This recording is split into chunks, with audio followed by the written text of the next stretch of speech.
You're listening to Systemic Error Podcast. The failure was designed. Raving Trump is in medical crisis. And he's hurling accusations that prove it, based on an article by Tara Dublin. The GOP's favorite lie is medical opacity, the story the source tells. The immediate reporting is simple. Trump's allies are hiding basic facts about his health, while Republicans also circulate unsupported claims that Mitch McConnell is fine despite being absent. The article points to a familiar pattern. The same political machine that turns other people's ailments into weapons now demands secrecy, deference, and obvious nonsense when the instability is theirs. Power is the point. This is not a mystery about old age. It is a power arrangement. Trump sits at the center of a party that controls the message, the access, and the excuses. Republican operatives and media allies do not appear to be confused about what the public deserves to know.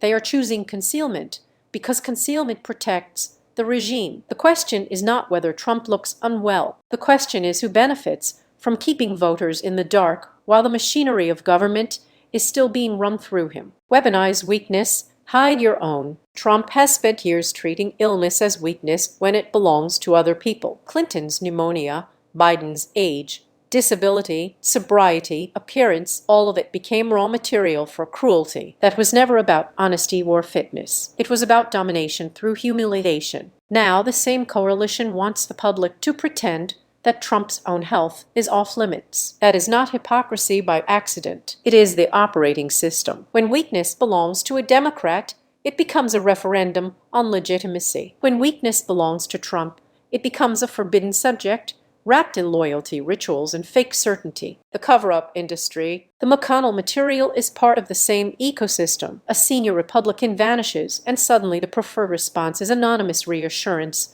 soft denial, and uncheckable claims that someone spoke to him for 20 minutes. That is not transparency. It is information laundering. The point is not only to protect one politician. It is to train the public to accept managed unreality. If a senator can disappear and be narratively reanimated by paid boosters, then the party has already decided that truth is subordinate to image. That is how failing institutions keep functioning long after they deserve the dignity of collapse. What the misdirection is doing. The article is right to treat the health chatter as political. But the deeper issue is not speculation about symptoms. It is the structure that makes secrecy useful. Republicans are not merely ignoring Trump's decline. They are using their institutional power to suppress it, because acknowledging it would force questions about succession, competence, and control. The same people who scream about Biden's age now ask the public to accept a far less transparent, far more protected presidency